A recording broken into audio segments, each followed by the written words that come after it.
ನಮಸ್ಕಾರ ಸ್ನೇಹಿತರೆ, ನಾನು doctor Aditya G K, consultant surgical gastroenterologist, practising in Bangalore. ಇವತ್ತು ಗ್ಯಾಸ್ಟ್ರೋ ಇಂಟೆಸ್ಟೈನಲ್ ಸೊಲ್ಯೂಷನ್ಸ್ ಅನ್ನುವ ಫಲಕದ ಅಡಿಯಲ್ಲಿ ಇನ್ನೊಂದು ವಿಷಯದ ಬಗ್ಗೆ ನಾವು ಚರ್ಚೆ ಮಾಡಲಿದ್ದೇವೆ. ಏನೆಂದರೆ pancreatitis. So goal stones and pancreatitis.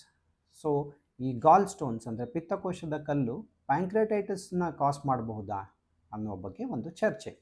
ಹೌದು, ನೀವು ಲಿಟ್ರೇಚರ್ ನೋಡಿದಾಗ ಈ ಗಾಲ್ ಸ್ಟೋನ್ಸಿಂದಾಗಿ, ಪಿತ್ತಕೋಶದ ಕಲ್ಲಿನಿಂದಾಗಿ ಪ್ಯಾಂಕ್ರಿಯಾಟೈಟಿಸ್ ಆಗುವ ಚಾನ್ಸು 2ನೇ ನಂಬರಲ್ಲಿದೆ.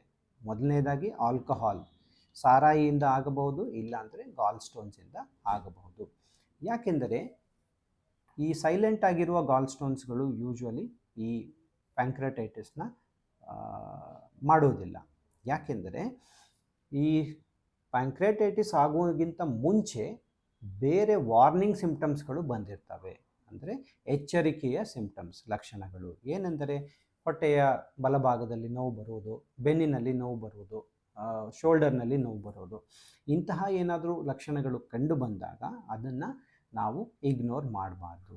ನೀವು ಅದನ್ನೇನಾದರೂ ಇಗ್ನೋರ್ ಮಾಡಿ ನಾವು ಹಾಗೆ ನಮ್ಮ ಜೀವನದಲ್ಲಿ ಮುಂದುವರಿತಾ ಇದ್ದರೆ ಒಂದಾನೊಂದು ದಿನ ಈ ಥರ ಪ್ಯಾಂಕ್ರಿಯಾಟೈಟಿಸ್ ಅನ್ನುವಂತಹ ಒಂದು ಕಾಯಿಲೆ ಬರುವಂತಹ ಚಾನ್ಸಸ್ ಇರ್ತದೆ. ಯಾಕೆಂದರೆ ಗಾಲ್ ಸ್ಟೋನ್ಸ್, ಪಿತ್ತಕೋಶದ ಕಲ್ಲು, ಎಲ್ಲಿ ತನಕ ಪಿತ್ತಕೋಶದಲ್ಲಿ ಇದೆಯೋ ಅಲ್ಲಿ ತನಕ ಯಾವ ತೊಂದರೆಯೂ ಇಲ್ಲ. ಅದೇ ಸ್ಟೋನ್, ಅದೇ ಕಲ್ಲು ಪಿತ್ತಕೋಶದಿಂದ ಇಳಿದು ಕೆಳಗಡೆ ಬೈಲ್ ಡಕ್ಟ್, ಪಿತ್ತಕೋಶದ ಬಳ್ಳಿಗೆ ಬಿದ್ದು ಕೆಳಗಡೆ ಹೋಗುವಾಗ ಪ್ಯಾಂಕ್ರಿಯಾಟಿಕ್ ಡಕ್ಟ್ ಅಂತ ಒಂದು ಟ್ಯೂಬ್ ಇರ್ತದೆ. ಆ ಟ್ಯೂಬನ್ನು ಏನಾದರೂ ಅದು ಡ್ಯಾಮೇಜ್ ಮಾಡಿದರೆ ಆಗ ಪ್ಯಾಂಕ್ರಿಯಾಸ್ ತಂತಾನಾಗಿ ಆ್ಯಕ್ಟಿವೇಟ್ ಆಗಿ ಅದು ಪ್ಯಾಂಕ್ರಿಯಾಟೈಟಿಸ್ ಅಂತ ಒಂದು ಕಾಯಿಲೆಯನ್ನು ಮಾಡುತ್ತದೆ. ಸೊ ಈ ಕಾಯಿಲೆಗೆ ಯಾವ ಥರದ ಟ್ರೀಟ್ಮೆಂಟು ಇಲ್ಲ. ಸೊ ಈ ಕಾಯಿಲೆಯ ಲಕ್ಷಣಗಳೇನು ಅಂದರೆ ಹೊಟ್ಟೆಯಲ್ಲಿ ನೋವು ಬರುವಂಥದ್ದು, ಸಿವಿಯರ್ ಅಂತ ತುಂಬ ಸಿವಿಯರ್ ಆಗಿ ನೋವು ಬರುವಂಥದ್ದು, ವಾಮಿಟ್ ಆಗುವಂಥದ್ದು, ಊಟ ತಿಂಡಿ ಆಗದೇ ಇರುವಂಥದ್ದು, ತುಂಬ ಸುಸ್ತಾಗುವಂಥದ್ದು. ಇವೆಲ್ಲ ರೋಗ ಲಕ್ಷಣಗಳು ಕಂಡು ಬಂದಾಗ ನೀವು ತಕ್ಷಣವೇ ಸಮೀಪದ ಆಸ್ಪತ್ರೆಗೆ ಹೋಗಿ ದಾಖಲಾಗಿ ಅಲ್ಲಿ ಇನಿಷಿಯಲ್ ಫಸ್ಟ್ ಏಡ್ ಅಂತ ಏನು ಕರಿತೀವಿ ಅದನ್ನು ತಗೊಳ್ಬೇಕಾಗ್ತದೆ. ಫಸ್ಟ್ ಏಡ್ ಅಂದರೆ ಸ್ವಲ್ಪ IV ಫ್ಲೂಯಿಡ್ಸ್ ಕೊಡ್ತಾರೆ, ನೋವಿನ ಕಡಿಮೆ ಮಾಡಲಿಕ್ಕೆ ಇಂಜೆಕ್ಷನ್ಸ್ಗಳನ್ನ ಕೊಡ್ತಾರೆ. ಅದಾದ ಮೇಲೆ ಅವರು ನಿಮಗೆ ಬೇಕಿರುವಂತಹ ಬ್ಲಡ್ ಟೆಸ್ಟ್ ಮತ್ತು ಸ್ಕ್ಯಾನಿಂಗ್ಗಳನ್ನು ಮಾಡಿ ನೋಡ್ತಾರೆ. ಸೊ ಆ ಸ್ಕ್ಯಾನಿಂಗಲ್ಲಿ ಪ್ಯಾಂಕ್ರಿಯಾಟೈಟಿಸ್ ಇರೋದಂತೂ ಖಾತ್ರಿ ಆಗ್ತದೆ. ಸೊ ಈ ಖಾತ್ರಿಯಾದ ಮೇಲೆ ಇದಕ್ಕೆ ಯಾವ ಥರದ ಟ್ರೀಟ್ಮೆಂಟ್ ಇರೋದಿಲ್ಲ.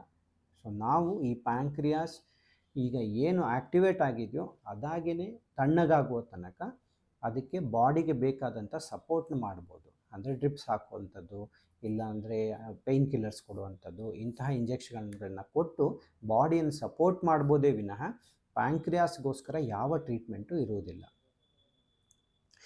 ಆದರೆ ಅದೃಷ್ಟವಶಾತ್ 80-90% ಆಫ್ ಈ ಪ್ಯಾಂಕ್ರಿಯಾಟೈಟಿಸ್ ಏನಿದೆಯೋ ಅದೆಲ್ಲದು ಸೆಲ್ಫ್ ರಿಸಾಲ್ವಿಂಗ್, ಅಂದರೆ ತಂತಾನಾಗಿ ಗುಣ ಆಗ್ತದೆ. ಅದಕ್ಕೆ ಜಾಸ್ತಿ ಏನು ಮಾಡೋದು ಬೇಕಾಗೋದಿಲ್ಲ.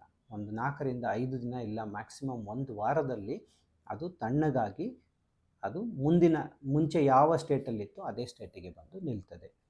ಆದರೆ ಇನ್ನೊಂದು 5% ಜನರಲ್ಲಿ ಇದು ತುಂಬ ಸಿವಿಯರ್ ಫಾರ್ಮಿಗೆ ಹೋಗ್ಬೋದು. ಅಂದರೆ ಡೇಂಜರಸ್ ಕಾನ್ಸಿಕ್ವೆನ್ಸಸ್ ಅಂತ ಕರಿತೀವಿ. ಅಂದರೆ ಅದರಲ್ಲಿ ಪ್ಯಾಂಕ್ರಿಯಾಸು ಕರಗಿ ಹೋಗೋದು, ಅದರಲ್ಲಿ ಇನ್ಫೆಕ್ಷನ್ ಆಗುವಂಥದ್ದು, ಅದರಿಂದ ಬ್ಲೀಡಿಂಗ್ ಆಗುವಂಥದ್ದು, ಇವೆಲ್ಲ ಚಾನ್ಸಸ್ ಇರ್ತದೆ. ಸೊ ಅಂಥವರಲ್ಲಿ ಈ ಒಂದು ಕಾಯಿಲೆ ತುಂಬ ಮಾರಣಾಂತಿಕವಾಗಿ ಆಗುವಂಥ ಚಾನ್ಸಸ್ ಇರ್ತದೆ.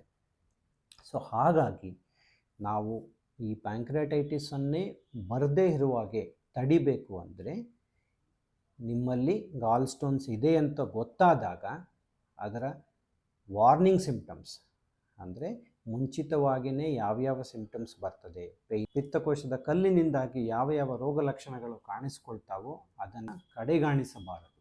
ಸೊ ಅಂತಹ ಒಂದು ಸಂದರ್ಭದಲ್ಲಿ ಕೂಡಲೇ ಸರ್ಜಿಕಲ್ ಗ್ಯಾಸ್ಟ್ರೆಂಟ್ರಾಲಜಿಸ್ಟ್ ಅನ್ನು ಸಂಪರ್ಕಿಸಿ ಗಾಲ್ ಬ್ಲಾಡರ್, ಪಿತ್ತಕೋಶಕ್ಕೆ ಬೇಕಾಗುವಂಥ ಸರ್ಜರಿಯನ್ನು ಮಾಡಿಕೊಂಡರೆ ಈ ಪ್ಯಾಂಕ್ರಿಯಾಟೈಟಿಸ್ ಅನ್ನುವಂತಹ ಒಂದು ಕಾಯಿಲೆಯನ್ನು ಬರದೇ ಇರುವ ಹಾಗೆ ತಡೆಯಬಹುದು.